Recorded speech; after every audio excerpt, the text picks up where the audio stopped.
2.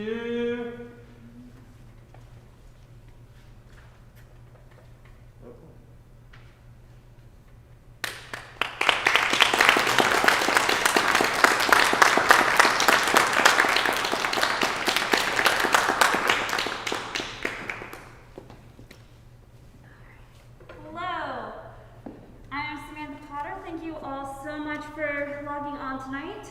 Although we sadly cannot still have in-person concerts, I'm glad to be bringing you some choral music to your living rooms or wherever you are tonight. This evening, we will take a glance into 16th century madrigals, two of my favorite composers, Maddalena Casulana and Claudio Monteverdi.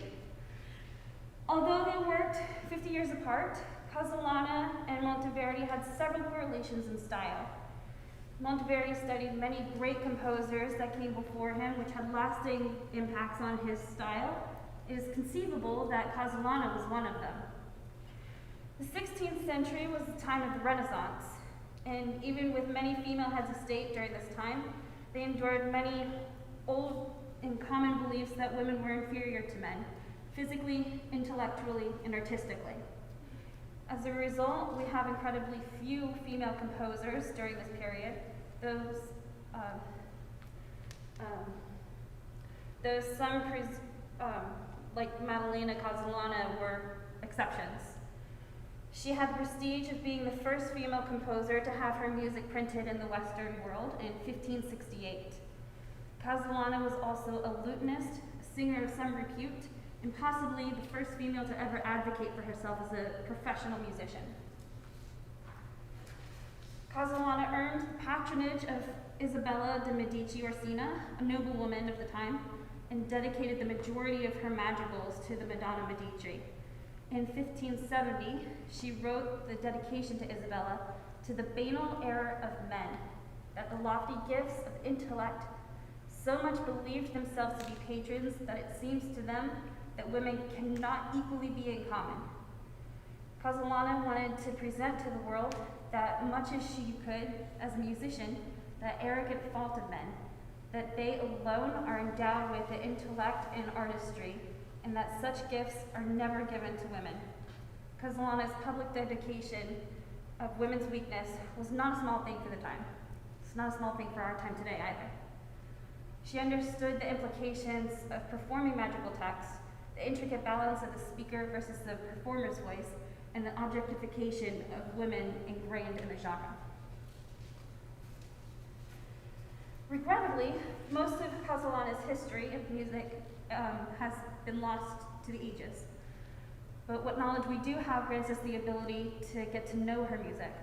Her madrigals reveal imagination and personal style,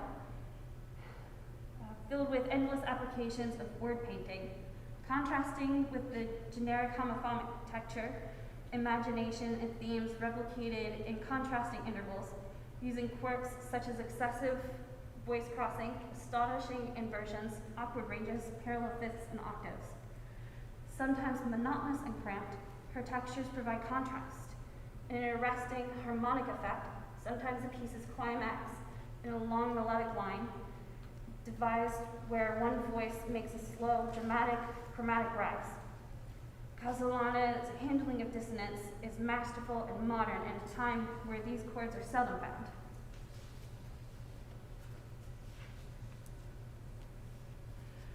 Our first song for the night, Gran Miracol d'Amore, first published in 1570. This song examines the binary power of love to cause both joy and pain.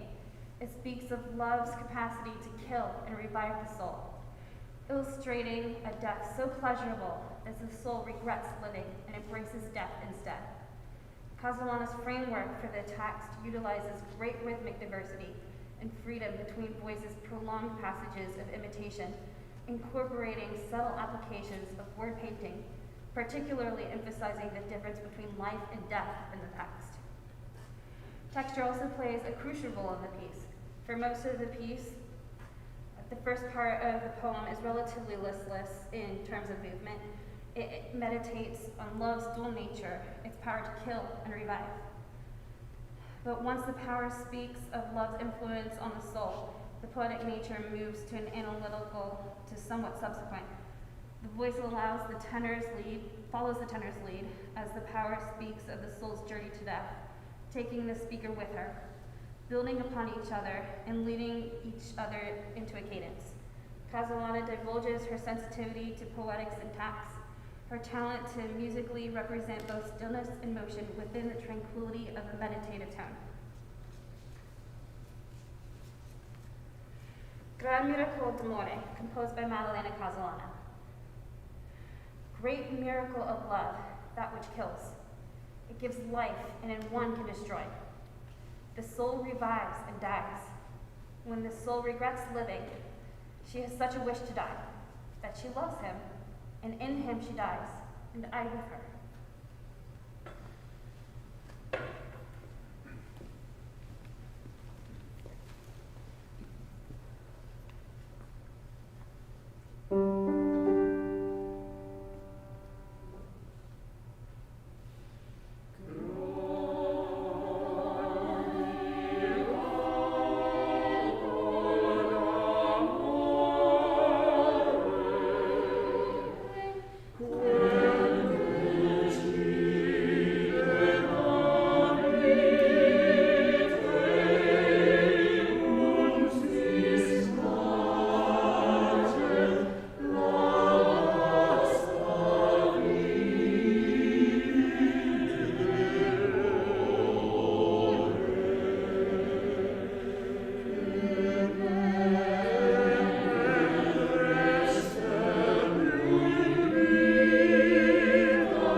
Song tonight is Morir, which embraces the classical, eternal death of the allegorical heart, pulling in and out of the chest, and a common vanity in magical literature. Using several musical applications to express the emotion and tension in this piece, Casulana circumvented cadences that punctuated climactic climbs, sections of homophony versus imitation, and overlapping half-step movements. She paints two lovers, pain and pleasure, divided between the yearning to die and part to linger united in love. The piece's climax contains the highest pitch in the piece, as well as an elongated and embellished section, expressing the efforts, perhaps in vain, of trying to pull one's heart out of another's chest. The musical indicators signal the sentiment, weakness, and unwillingness to remove one's heart is the most important in the piece. Casulana used chromatically modified notes and ascending patterns to create tension. In a temperate resolution, the piece comes to a joyous release at the end because neither can be satisfied. Morir non può, composed by Maddalena Casulana. My heart cannot die. I would like to kill it, since that would please you. But it cannot be torn from your breast, where it was dwelled for some time. and if I kill it as I wish, I know that you would die, so I would die as well.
Casulana was ahead of her time, contemplating not only the words of her songs, but the impact they had on those who heard them.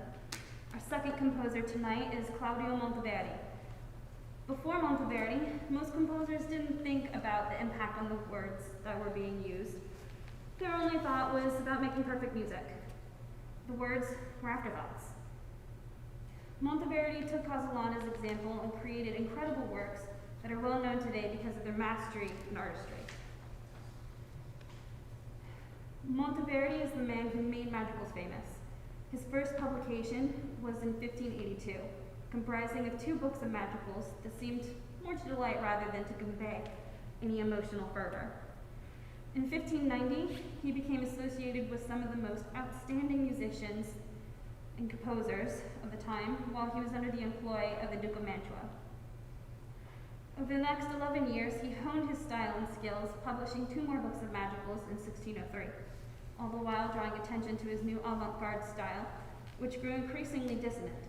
Monteverdi's revolutionary ideas in composition ushered in a new era of polyphonic music, with the Baroque era approaching. Shedding the belief that rules must be followed at any cost to replace with the concept that music is secondary and the words are the true master of the piece, gained many rebukes from his peers, while also gaining him much notoriety. Our last piece tonight, Lamento, della ninfa, was published in 1638 in his 8th book of madrigals. The text is divided into 3 parts, with the nymph lamenting her fate in the middle of a choir of shepherds. A new trend developed at this time, where madrigals were accompanied by a basso continuo. This is one of Monteverdi's most well-known and appreciated compositions. Thank you again so much for logging on. I hope you have enjoyed our concert. Here's our last piece. Please enjoy and have a good night.